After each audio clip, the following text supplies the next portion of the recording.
Bismillahirrahmanirrahim. Assalamu alaikum. Welcome to Technically Explained.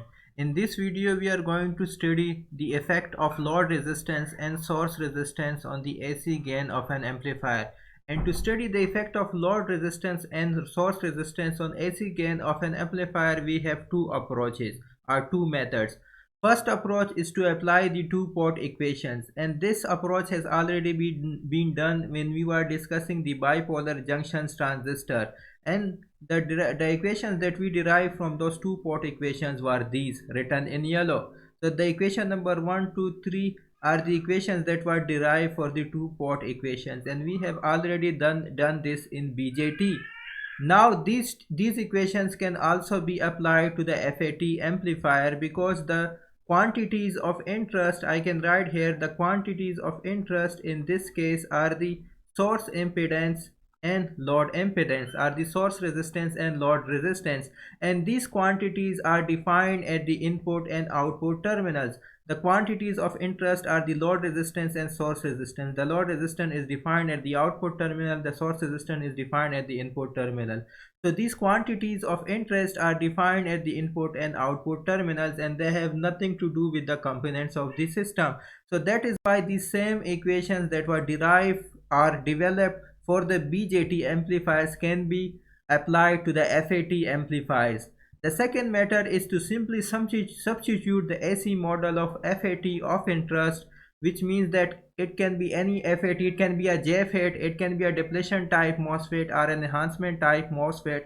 So simply we need to substitute the AC model of that FET and perform analysis that we have been performing, and perform analysis similar to that we performed for the unloaded condition, similar to that AC analysis that we have been performing so far. And the conclusions that we developed from the BJT two-port equations can again be applied to the FET amplifiers. And the conclusions were that the greatest gain of an amplifier is the no load gain. So the no load gain is the greatest gain of an amplifier. Second conclusion is the loaded gain will always be less than the no load gain. So the loaded gain is going to be less than the no load gain. The no load gain is going to be greater than the loaded gain. And the final conclusion that the source impedance will always reduce the overall gain below the no load or loaded level. So the source impedance will have the lowest gain. So an amplifier gain with the source impedance will be the lowest. So we can summarize here by saying that AVNL, where this stands for the voltage gain with no load, will be greater than the voltage gain with load, and the voltage gain with source impedance will be the lowest. Now we are going to perform the analysis. So we are going to perform the method 2. We are going to use the method 2 to perform the analysis. And now we have a configuration given, and this is my self-bias configuration with RS bypass. So this is my self-bias configuration. And to perform the analysis, again, if we perform the AC analysis, we are going to use the same method, that is to short out the C1, C2, and also short out this resistor, ground this DC source. And after doing that, we got the voltage gain, which was equal to minus GM RD parallel to the capital RD.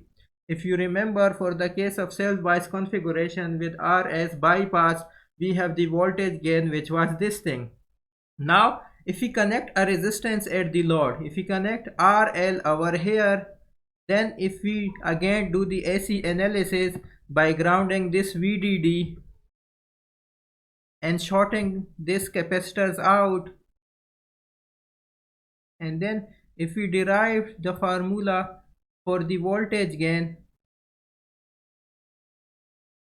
we are going to get, now this RL is also in parallel with this RD, so the voltage gain is then will then be equal to the RD parallel to RD parallel to RL.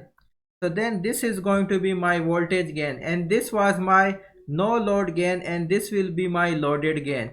So this written over here is going to be my loaded gain. So I can name it as equation 1. Now let us also connect the source impedance. So I'm going to connect a source impedance over here. So this is my input voltage, and I am going to connect a source impedance over here, and we are going to have a source over here which will be going to be grounded, and this is going to be my Zi, and that will be equal to my Vi. Now if I draw this the equivalent circuit of this by putting the AC equivalent circuit of this jfet and solving this, we are going to get the a equivalent circuit like this. So this is now my AC equivalent circuit of this self bias configuration with the resistance RL and also with the input source resistance.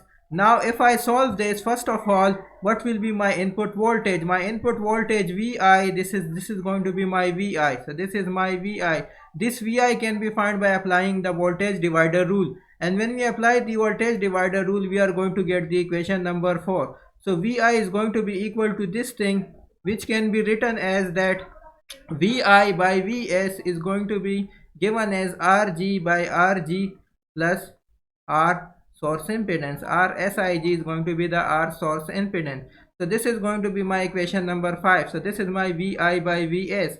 Again, now to solve for the AVS, that is to solve for the voltage gain with the input with the source impedance, we are going to get V0 by Vs is equal to Vi by Vs multiplied by V0 by Vi, and Vi by Vs is this thing which is written over here. So in this place I have written over here, and V0 by Vi is going to be my this thing which is written over here, which is my loaded gain.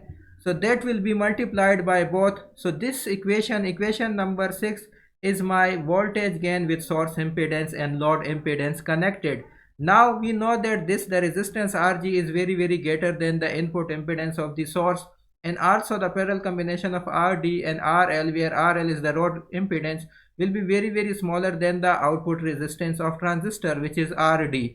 So we can always use approximation, and then after approximation we are going to have the voltage gain with source impedance is equal to minus GMRD parallel to the capital RL. So this is my equation for the voltage gain with source impedance connected, and I can also derive this equation using these equations. If I use this equation, I can also derive the same equation. That's all. Thank you.